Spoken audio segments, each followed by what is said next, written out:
हो रहा है सीबीएसई क्लास 10 के इंग्लिश के पेपर में जो मॉडल्स का वेटेज रहता है ठीक ठाक रहता है। आज हम लोग मॉडल्स के बारे में पढ़ेंगे। मॉडल्स को पूरा अच्छे से समझ जाएंगे और आपका एक भी क्वेश्चन मॉडल का नहीं छूटेगा। ये आता है वर्ब के अंदर आता है 24 होता है हेल्पिंग वर्ब। उसमें से जो मॉडल होता है 10 और मार्जिनल मॉडल होता है 3। आपको सिर्फ पढ़ना है सिंपल मॉडल, मार्जिनल मॉडल नहीं पढ़ना है। Shall, should, will, would, can, could, may, might, must, ought. तो अब forms of a primary verb 3 होता है। सबसे पहले बी का फॉर्म सेंटेंस दे देता है और बी लगा देता है लास्ट में कि बी का फॉर्म भरिए। तो बी का जो फॉर्म होता है is, am, are, was, were. Be का फॉर्म क्या होता है is, am, are, was, were. और सेकेंड 3 फॉर्म होता है। पहला फॉर्म खत्म हो गया, दूसरा फॉर्म वर्ब टू डू का जो होता है डू, डिड, डज। डू का जो फॉर्म होता है डू, डिड और डज। और 3 नंबर वर्ब टू हैव का फॉर्म होता है हैव, हैड और has. Singular and plural verb singular verb क्या होता है is, am, was, has, does and total भी 5। वर्ब में एस या एस ऐड कर देते। एक और चीज़ यहाँ पे है, अगर वर्ब में एस या फिर एस ऐड करते हैं तो सिंगुलर बन जाता है।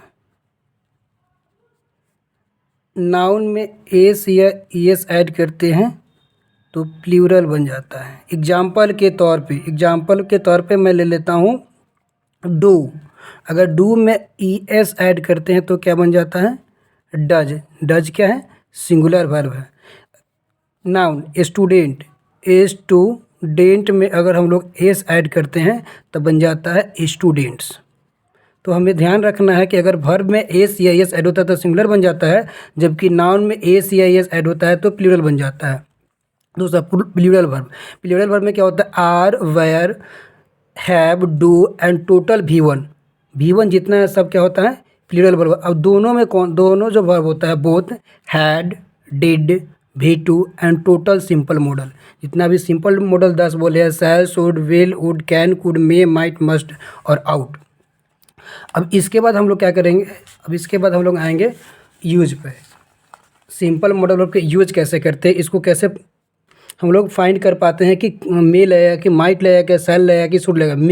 मे किसी, अब हम लोग क्या करेंगे, इसमें इंग्लिश में भी लिख सकता था लेकिन हम लोग ज़्यादातर क्या होता है हिंदी में ज़्यादा समझते हैं, इसलिए हम क्या करते हैं इसको हिंदी में लिख करके आपको इंग्लिश में समझा देंगे। मे से किसी सेंटेंस को स्टार्ट करके या फिर निवेदन पूर्वक या रिक्वेस्ट, उसी को बोलते हैं, कुछ कहा जाता है या किसी के लिए कामना किया जाता है। जैसे मी आई कम इन सर, बड़ा कॉमन वर्ड है, क्या मैं अंदर आ सकता हूँ सर। दूसरा किसी के लिए कामना किया जाता है तो बोला जाता है मे यू लिव लॉन्ग, आपकी उम्र लंबी हो। किसी के लिए कामना किया जा रहा हो, विश किया जा रहा हो, उसमें भी मे का यूज होता है। और क्या करने के लिए, रिक्वेस्ट करने के लिए, निवेदन पूर्वक कोई का बात कहने के लिए मे का यूज करते हैं और मे से सेंटेंस को स्टार्ट करते हैं। तो मे आई कम इन सर, और किसी के लिए कामना करना तो मे यू लिव लॉन्ग। मे का ख़त्म हो गया, मे इससे बाहर कुछ नहीं आएगा। मे का ही सेकेंड फॉर्म माइट होता है। माइट मतलब सका, कोई काम करना चाहिए था। इसका यूज सेंटेंस के डूअर मतलब करता, करने वाला। बीते समय में कोई काम करने की इच्छा, डिजायर या अभिलाषा या संभावना रही हो। डूअर को कोई काम करने का बीते समय कोई क्या कर रहा है, इच्छा रही हो, अभिलाषा या फिर संभावना रही। जैसे कि he might go, Ram might come, Ram आ सकता था। सब्जेक्ट प्लस माइट प्लस है प्लस भीतरी प्लस अदर्स। इस सेंटेंस को डूअर को मतलब कर्ता को बीते समय कोई काम अपने इच्छा के अनुसार कर सकता था, मतलब कर सकता था, किया नहीं। You might have missed the train, वह ट्रेन को छोड़ सकता था लेकिन छोड़ा नहीं, वह ट्रेन को छोड़ सकता था। बीते समय में डूअर को कोई काम करने की अपने इच्छा के अनुसार कर सकता था लेकिन किया नहीं। You must have missed the train, अब might have missed the train, वह ट्रेन को छोड़ सकता था। अब मस्ट, इसका भी खूब आता है पेपर में, मस्ट का यूज। अवश्य, इसका तो रहता ही रहता है, किसी न किसी सेट में देखने को मिल जाता है। मे, माइट, मस्ट का किसी न किसी सेट में जरूर ही रहता है। अवश्य चाहिए, मस्ट का मतलब होता है अवश्य चाहिए, कंपलसरी। इसका यूज वहाँ होता है जहाँ सेंटेंस के डूअर मतलब करता, काम करने वाला को कोई काम करने की बाध्यता या व्यवस्था, इसका होता है कंपल्सन, मजबूरी रहा हो, करना पड़ता है। एग्जाम्पल के तौर पे we must obey the law, हमें कानून का पालन अवश्य करना चाहिए। We must obey the law मतलब हमें कानून का पालन अवश्य करना चाहिए। यहाँ मस्ट है, कंपल्सन बन जाता है। अगर कोई मर्डर वगैरह करता है जानते हुए कि वो क्या था, निर्दोष है, किसी पापी का हत्या किया, फिर भी वहाँ पे क्या लगता है, we must obey the law. वो पुलिस इंचार्ज न चाहते हुए क्या करता है, उस पर मुकदमा लगाना पड़ता है, तो वहाँ पे मस्ट लग जाता है। वहाँ पे हर हाल में क्या लगेगा, we must obey the law. अगला हम लोग आएंगे, अब इसी मस्ट में ही, मस्ट में क्या हो, जब सब्जेक्ट प्लस है प्लस भी3, जब जहाँ भी सब्जेक्ट प्लस है प्लस भी3 सेंटेंस के डूअर को मतलब कर्ता को, काम करने वाला हो, कोई बीते समय में कोई काम या काम बाध्यता या व्यवस्था पूर्वक अवश्य करना चाहिए था, इसमें उसमें था कि करना चाहिए। We must obey the law, पीछे वाला जो हम लोग पढ़े हैं we must obey the law, हम लोग को कानून का पालन करना चाहिए, इसमें चाहिए था है। रोहन मस्ट हैव ओबे द लॉ, रोहन को कानून का पालन करना अवश्य करना चाहिए था। जहाँ भी ऐसा लगे कि पास्ट में कोई काम कर सकता था अपनी क्या बाध्यता या व्यवस्था पूर्वक, वहाँ पे लगेगा मस्ट प्लस है प्लस भी3 plus object plus other, subject plus must plus है प्लस भी3 प्लस ऑब्जेक्ट प्लस अदर। अगला पढ़ेंगे आउट, आउट मतलब चाहिए। इसका यूज नैतिक जिम्मेदारी लेते हुए, जैसे मोरल रिस्पॉन्सिबिलिटी, कोई काम करनी चाहिए, जैसे we ought to respect our elder, हमें अपने बड़ों की आदर करनी चाहिए। यहाँ पे कोई काम अगर अपने बड़ों का रिस्पेक्ट देना है तो वहाँ पे यूज हमेशा आउट के बाद टू का यूज होता है, ये बात को ध्यान में आप रखिएगा।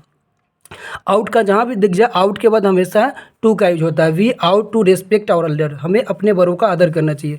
कैन क्या होता है, कोई एबिलिटी होता है, इसका यूज सेंटेंस के डूअर को कोई काम करने की शक्ति, पावर, क्षमता या योग्यता है। जैसे I can buy A car, मैं कार खरीद सकता हूँ। Ram can run fast, Ram दौड़ सकता है तेजी से, उसकी क्या एबिलिटी है, वो कर सकता है। तो जिसमें ऐसा लगे कि शक्ति का भाव हो रहा है, क्षमता का भाव आ रहा है, योग्यता का भाव आ रहा है, वहाँ पे क्या यूज करते हैं, कैन का। इसी का पास्ट फॉर्म कुड होता है। इसका यूज बीते समय, इसका यूज बीते समय, इसका यूज बीते समय में डूअर को कोई काम कर सकता था अपनी क्षमता योग्यता के अनुसार। Ram could by A car, Ram एक कार खरीद सकता था। अगला पढ़ेंगे हम लोग सेल, ये भी क्या होता है, ये भी मॉडल्स है, ये सब मॉडल्स पढ़ रहे हैं, सिंपल मॉडल पढ़ रहे हैं। सेल गागेगी, हिंदी में इसको बोले तो गागेगी। इसका use first person, first person क्या होता है, आई और यू, स्पीकर को बोलते हैं first person, second person you, third person he she और इट। तो सेल क्या होता है, जैसे कि आई या फिर वी सेल प्ले, मैं खेलूँगा या हम लोग खेलेंगे। इसी में एक और चीज़, अवश्य खेलेंगे, अवश्य खेलेगी या अवश्य खेलेगा। अगर ऐसा कुछ आ रहा हो तो ई विल के जगह पे क्या लग जाता है, सेल।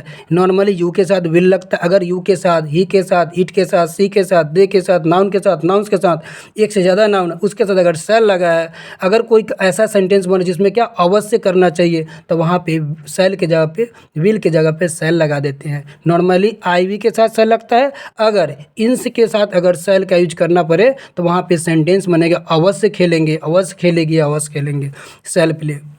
अगला शुड, शुड ये भी क्या है, ये भी क्या सेल है, ये इसका मतलब होता है गागेगी। Ram should have gone there, Ram को वहाँ जाना चाहिए था, राम को वहाँ जाना चाहिए था। सब्जेक्ट प्लस शुड प्लस है प्लस भी3 प्लस अदर्स, जब क्या हो रहा हो, वहाँ जाना चाहिए था, पास्ट में था, यहाँ खेलेगा खेलेगी, वहाँ जाना चाहिए था। शुड मतलब हो जाता है चाहिए, चाहिए, ठीक है। अब उसके बाद में विल मतलब ये होता है गाग, इसका use second person and third person. अभी बोले सेकेंड पर्सन क्या होता है, यू होता है, third person he she it और they. You she he it they noun, nouns फिर नाम ए को विल का यूज करते हैं, तुम खेलोगे, वह खेलेगी, इस तरह से। लेकिन आई के साथ विल लग गया, इसका मतलब है कोई आई या वी विल गो, हम लोग या मैं अवश्य जाऊंगा या जाएंगे।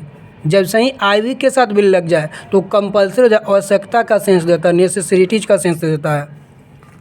वुड क्या होता है, विल का ही पास्ट फॉर्म होता है। I would like to play, मैं खेलना पसंद करता हूँ। I would like to read, मैं पढ़ना पसंद करता हूँ। ऐसा लग जाए विल का पास्ट फॉर्म है, तो वहाँ पे क्या होता है, इसका मतलब होता है मैं खेलना पसंद करता हूँ। जहाँ पे ऐसा सेंस आ रहा हो, भाव आ रहा हो, वहाँ पे वुड का यूज करते हैं। He said that he would come, उसने कहा कि वो आएगा। इस तरह से हमारा मॉडल पूरा ख़त्म हुआ और इससे बाहर कुछ नहीं आएगा। इससे बाहर अगर इसको आप वीडियो के अच्छे से देख लेते हैं तो आप पूरा क्लास टेन का जो पेपर होने वाला है उसमें से एक भी क्वेश्चन मॉडल का नहीं छूटेगा। ये वीडियो कंप्लीट होता है और अच्छी लगे वीडियो तो लाइक एंड सब्सक्राइब करें।